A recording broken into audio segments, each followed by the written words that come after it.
Good afternoon. That's weak. I'm an elementary principal. Good afternoon. Hey, there we go. Let's fire it up a little bit. We can have a little bit of fun. First off, I want to thank you guys for allowing us to come and talk. I am the principal at Longfellow 4515, and I'm also a storyteller, not like lies, but a storyteller because granted, we're here and we're talking about funding and how all that works to affect change and support our students and providing equity. It's also important to understand that they're children.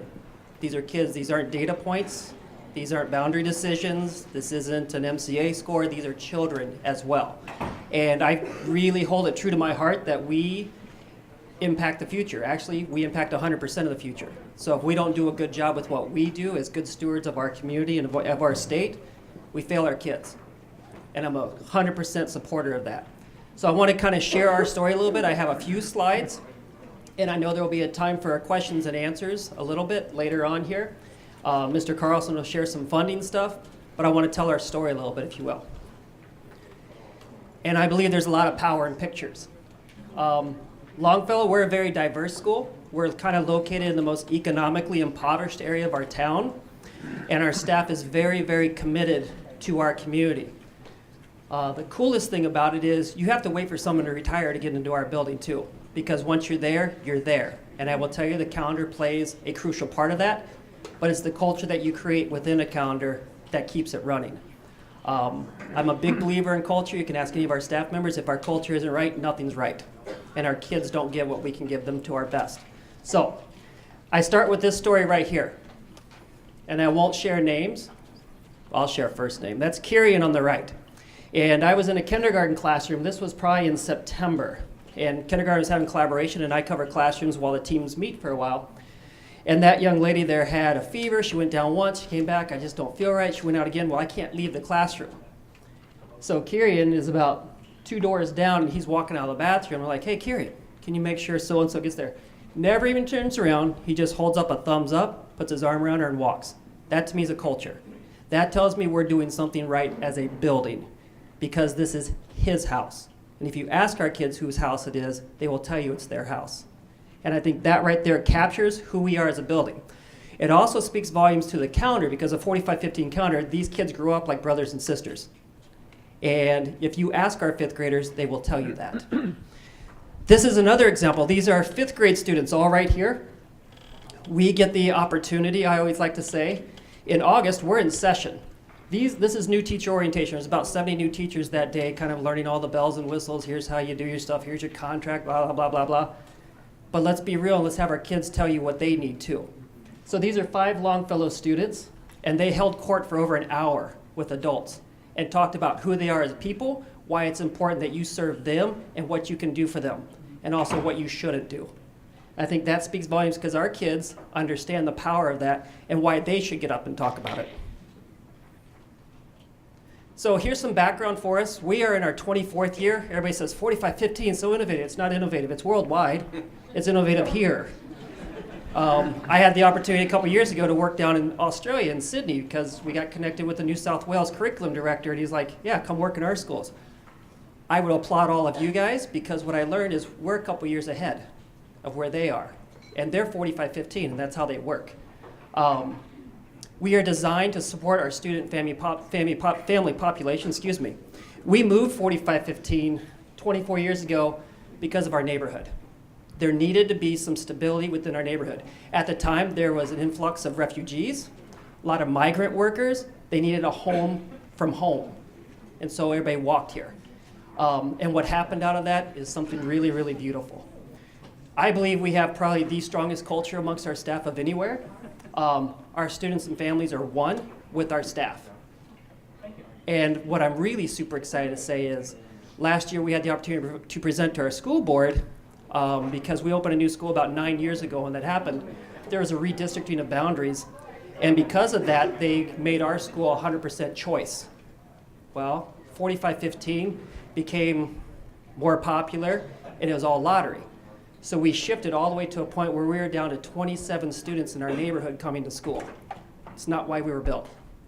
And I'd had this conversation. Luckily, I work with a very strong superintendent who believes in us, empowers us, and says, hey, come talk. So we presented to the school board, and they listened to our story and our needs for our community around us who sometimes doesn't have the voice. And the following board meeting unanimously voted to let us go back to be a neighborhood preference. And so we doubled the number of kids this year back from our neighborhood, which is cool because now you see grandmas walking, you see aunties and uncles walking over because people are working 3-4 different shifts. So I'm really proud of that fact. This is other stuff because everybody wants to know, what does the data say? Data's data. Data fluctuates. We have strong plans. I feel good about where we're going with things. We actually had reverse gaps a few years back, which is something that's pretty cool. It's not the norm. Actually, the Minnesota Business Partnership recognized us, I think, back in 2011 from greater Minnesota school districts for that fact. If you interpret this, and I know everybody, some of you right now are data people, and I'm a data person too, and you're going, whoa, wait a minute though, look at this population right here. There's some cool stuff in here. So this is our NWA. We rely on our NWA a lot. MCAs is a one-time-a-year extravaganza. Our MCAs, our NWAs that we do multiple times throughout the year. And we can break it down so deeply into the standards. We can look at conditional growth indexes of our kids, how much are we growing from year to year, and what are we doing to affect that. What's really cool is you see the majority of our scores are in that high average and high range. And that's for math. You will see, and I'll be the first to admit it, reading is one of our struggles. We've also been through about 4 different curriculums in 7 years. We've been through, I think we're on our 3rd curriculum director right now. It's constantly changing, but we're constantly trying to change and adapt and say, okay, what can we do a little bit differently? We still have a large population scoring high, but if you go back to our Hispanic population, you see, oh, there's some struggles there. Yep, there are. But this is what's powerful. This is our conditional growth indexes. So in other words, this takes from August of 2017 to August of 2018. At what rate is our Hispanic and Latino community growing in comparison to their peers? So you'll see over here in 2017, half of our students were performing at the low, which is that 0 to 20th percentile nationally in reading. Alarm should go off, right? Then you look over here, the red would be this year now. So in the last year, some efforts that we've done and how we're changing how we do our tiered model of instruction, what's happening? And what's cool is that's the norm across the board with all of our ethnicities. The other part of it, because I speak a lot about culture, is culture creates that too. Culture creates outcomes academically, but we are actually raising citizens too. We want these kids to know whenever they leave us, you owe the community, you owe service to everybody else around you as well. That's your job as a human being. We have a thing called our positive, you've heard PBIS, that's been around for years. We've actually been running programs there for over 20 years. We have gold slips that kids get constantly. Our first quarter, we gave out 8,176 gold slips. That's in 9 weeks. We have 338 students. And then we had 24 detention referrals. Those are called green slips. So we have level 1s and level 2s. Level 2s, hey, it's going into Skyward, got to have some meetings, we got to do all that fun stuff. We had 2. And the really cool thing now, when you see detention referrals, I don't call home. The kids do, with whoever they had the conflict with. So our teachers, they don't say, well, I need my 30-minute contract time at lunch. Nope, that student had an issue with me. We got to rebuild that relationship. And we're going to come up with a plan together. But that's a culture too. And there is no disproportionality, which is something I'm very proud of. Kids know when they walk through the doors, they are somebody. And that's the way they will always be. Here's some other cool things that's going on in Rochester. I'm really excited about this work, and you're going to see some results of some of this too. Our school board adopted our new graduation profiles this past July. And we looked at it at Longfellow and said, you know what, this is who our kids are. And as a dad, I have a senior in high school. I have a senior, I have a sophomore, and I have a 7th grader, all in Rochester Public Schools. So I feel like I got skin in the game. I should be involved with this a little bit. Well, I looked at these, I go, those are pretty big words. If I'm a kindergartner, I know what an ethical contributor is. So we decided, we do a thing at Longfellow every Monday morning. We meet as a family. So the entire school meets in the gym. And one adult teaches the kids about character. I get the first one of the year. There's 36 of them. I get 1. The whole purpose is the kids get to know every adult in the building. And our kids are also explicitly taught there is no hierarchy either. Our maintenance guy leads them. Our bus drivers come in and lead them. The kids understand you're an adult, you deserve respect, and they know that we're there to serve them. That's part of the culture too. It ties back to 45-15 because you can be consistent with that. So we took this, our behavior team said, you know what, let's kind of find out where our kids are. Let's not teach it at all, this just came out, let's gauge them. So we went into 5th grade, this is about 3 weeks ago already. And we set up a survey and we said, hey, tell us what it means to be a critical thinker and give us an example of how you do it. And we did it with all of those. And we're thinking, okay, we're gonna find out we gotta teach a whole lot of vocabulary. Well, here are some results. We got 15 pages of narratives from 5th graders. We have 60 5th graders. They gave us 15 pages typed up feedback. And I will read these because I think these are important. So ethical contributors, this is what they said. I think this means that you're either helping someone or they are helping you. Now, me as a dad, if I know my senior leaves school and he has that about who he is as a core, we've done our job. I think this means that you're compassionate, and if something isn't right, you can change it. That's pretty empowering. It means to me that an ethical contributor is a person that is strong with understanding feelings and changes in others' lives. Empathy, huge. Critical thinkers, someone who puts good thinking into every single problem instead of just saying blah, nobody needs this information and slacking off. They are 10 and 11, just heads up. It's a smart person and takes their time to figure things out even though it is very hard. Skillful communicator. I think this means that when you practice speaking and listening. Good at encouraging people like a general. I like that one. And they were anonymous too, but I think I can pick out who said that one. An effective collaborator demonstrates flexibility, empathy, compassion, and cross-cultural skills when working with others towards a common purpose. That's a 10-year-old. Now, 45-15 is a calendar, but it's also a culture. This is what our kids think like.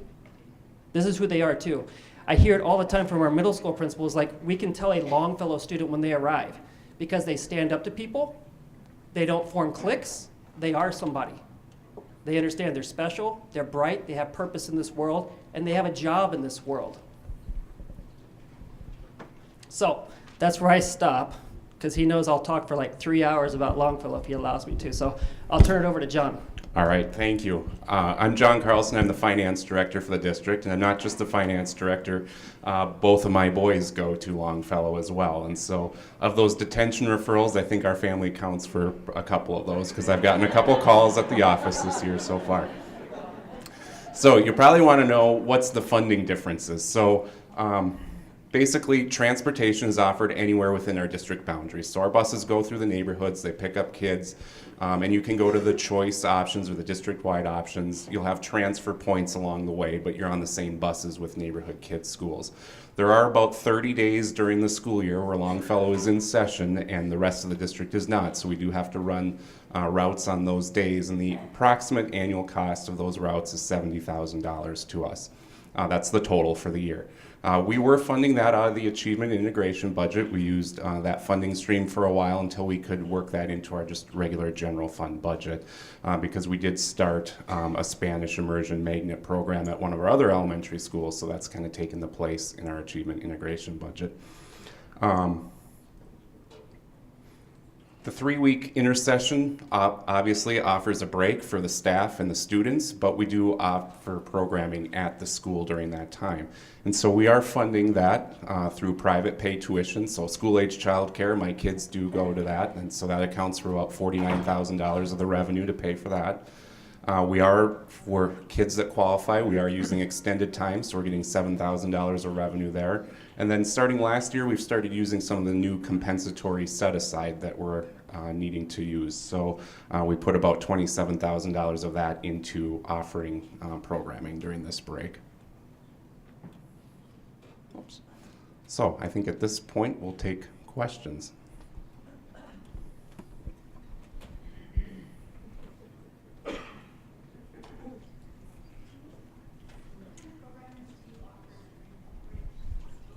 Principal gets to answer that one. That's a good question. We were a Title I school all the way up until this year. You know, with the shifting in the boundaries that I discussed from the new school opened 9 years ago, I would anticipate we'll be school-wide title within a year or two again. So we had access to community learning grants and things like that. We run programming, so we do our summer school during our 3-week breaks. So 1 week out of each 3-week breaks, there's classes from 9 to noon for 4th and 5th graders, and I actually teach that. And I think that's the best way you really want to affect change. You model it. So I teach 4th and 5th graders during the 3-week breaks, and then we have another teacher that teaches 2nd and 3rd grade. And thankful to John and stuff, when we lost some of our title funding and some of our status, we lost funding to support some of that. We use the ALC dollars just like we do for our summer school. We do our summer school throughout the year. We do have a lot of students in need. For instance, so we lost our title funding this year. The difference in numbers between students from last year to this year is 3. But you lose all your funding. The need hasn't gone anywhere, and we understand that. And working with John and his team, they've been very good about helping us with compensatory to make sure some of our students do get to come still for free. With the programming, we do SAC, which is wraparound 6 to 6. We do have a program that runs 8 to 3:30 with those kids with me from 9 to noon, and then they do field trips and things like that. SAC used to be free everywhere. It's not now. Now it's funded. That's where the privately funded parents are paying tuition to be there. Hope that answers the question. Okay. Yes? How is that unique to your 45-15, or could that kind of culture be developed in any school? I think if you have the will, you can develop it anywhere. I was having a conversation actually before I came up here because we're looking at, you know, possible referendums, boundary changes, increasing our school size, and one of the options possibly is making us a 720 student section. We talked as a staff about it, and we had a stand-up meeting actually a week ago about this. And they said, wow, we're going to lose what we have. No, we're the adults. We will choose to lose what we have if we want to choose to do that. Or you keep doing what we do. The calendar, if you ask our staff, they will never go off the calendar. They need a break. Our kids need a break from them. They need a break from me too. They can tell you that too. They say that a lot. Everybody needs their breaks. But if you come to Longfellow during our 3-week break, by the 3rd week, you will see every staff member in the building. They always say the first week, I do nothing. Nothing. They're volunteer at their kids' schools. I actually have one of our 5th grader teachers actually goes and subs at other buildings. So he can kind of get a vibe on things and see how things are too. But because of that, they feel rejuvenated constantly. So that affects the culture because everybody deserves a break. The other thing that affects the culture, and this is kind of funny, I think, because I've used this too. When you go to Wisconsin Dells in October and nobody's out of school, it's $99 a night, and you get on the hurricane at the Great Wolf or the Wilderness, and you come right down, you get right back on it. You just keep going all day long. It affects the culture because people want to be there. And if you have staff that are 120% in, you can do anything you want. But our staff now has been there so long, they know the moms of the kids that are here because they went there. They know the dads, they know the grandparents. We have our own school garden and row crops and stuff. We have a grandfather who went to school at Longfellow, volunteered all of his excavators and dump trucks and came and dug it all out for us and put 86 tons of farmer's topsoil in because he believes in us. He's like, that was my home too.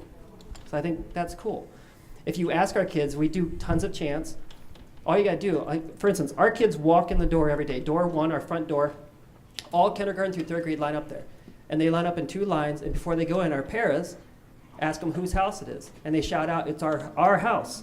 And they walk right in. I'm a big college football fan. That's where it came from. I'm from Alabama, by the way, Roll Tide. There's no Auburn fans here, are there? Because we can talk, we'll talk about Saturday a little bit later. Oh, I know we got a big one with Georgia Saturday. I'm already nervous. I'm sweaty. Oh. We have one more question here. We'll be fine. One more. Steve Adams from Hopkins. Do you have any other schools in the district that are on the same format? No. About 3 years ago or so, there was a push in the community. Kind of our parent group led it a little bit, where we were wanting to expand because I can tell you the majority of teachers want to be on this calendar. They were wanting to expand. Change is hard in communities. It's a very traditional community, in my view, in some aspects. But I also think we have Mother Mayo there too, and I think we need to be a lot more, let's go get it done type situation. So it went to where they were thinking about going district-wide 45-15. That didn't go so well. So we've got a lot of other things in the district, in our community, that stronger needs right now, I guess. All right. Well, let's give a round of applause to our